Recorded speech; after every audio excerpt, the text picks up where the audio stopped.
From the Consumer Electronics Show in Las Vegas, this is an ITTV special report. Our next guest is reinventing family game night and bringing board games into tomorrow. You're going to see why in just a moment. Vice President of Sales and Marketing for Days of Wonder is Mark Kaufman. Mark, welcome into tomorrow. How are you? I'm great. Thanks, Dave, for having us here. It's a pleasure, and you've had the opportunity to play Days of Wonder with our Kids Tech reporter. Right. So, Caitlin Gatrell, welcome into tomorrow as well. We're glad to have you with us. It's radio. You have to say hi. Hi. Caitlin's just waving to the cameras, but it's radio first. And then people can come by into tomorrow.com and see the video of all of the radio interviews as well. Tell me about this whole reinventing family game night. I mean, right away, that got our attention, which Sure. invited you on the show. So, Days of Wonder, we actually are 10 years old now. And we've been making board games for 10 years. Why board games? Well, we all come from a tech background. We were all doing software development before, and we actually wanted to do something our kids could understand. Because they said, what do you do? We go, well, we make this complicated software. And they go, well, I don't understand that. Well, now we say, what do you do? I make board games. And they're excited about that. Yes. However, we had a problem. As we started to make these board games, the difficulty is people love playing board games. They do. If I gave you a game and you start playing it, I taught you how, you go, oh, this is fun, I'll take it home, I'll play it. If I just hand you the box and no one teaches you, you go, it's hard to learn a new game. I don't want to learn anything new. How do we solve this problem of teaching people how to play a game? Well, because we had all these tech people on our staff, we said, well, let's do an online version just to see if that helps people, because it kind of makes the rules. You can only play one way when you're playing a digital version of a game. And so the rules were all kind of set. All you had to do was kind of follow along. Well, the people like this. They liked it so much, we had 20 million games played in the first 2 years. Whoa. It's like, this is getting expensive. The servers are overloaded. We have to do more. We have to create more stuff and make it all work. Maybe people will pay for this. They might. Let's try. So we started developing more paid versions of our games. When we saw Apple come out with the iPad, or what would become the iPad before it came out, we said, this is finally a digital platform that feels like a game table. When you play online on an iPad or play it, lay it down on the table in front of you, the actual hardware disappears, and all of a sudden you're playing a game, and we can design a game that looks exactly like and plays just like the way you would play a normal board game. So you not only have this synergy of I can teach you how to play the game online, but you also have now I can play it in whatever environment makes sense for me. So if I've got 2 or 3 friends over and we're going to have a drink, and we're going to have fun, have a party, and we're going to play, that's great. It's a great way to play a game, and people like to do that.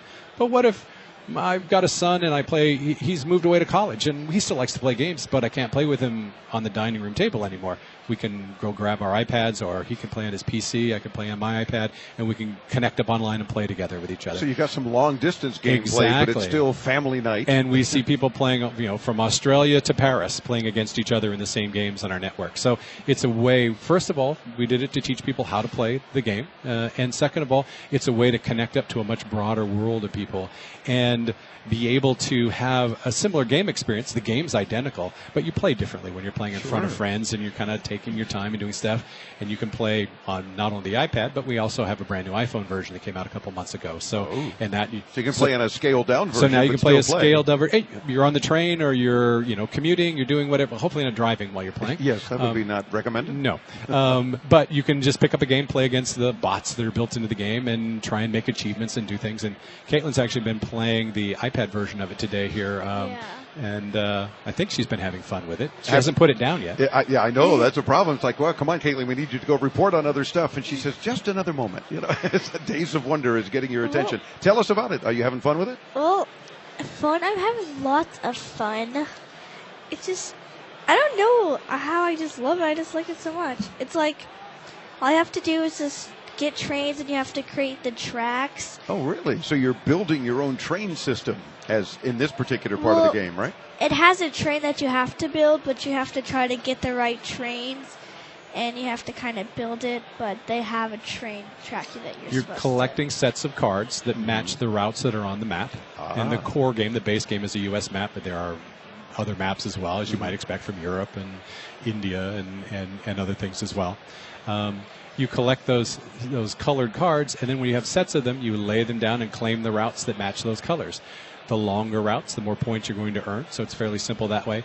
The kicker is you also have what are called destination tickets, and those destination tickets are your goals for the game. So if you connect, say, one of your destination tickets could be Seattle to New York, it's worth 22 points at the end of the game if you've connected your little trains all the way from one to the other. You subtract 22 points, however, if you don't make that connection. So it's a risk-reward thing.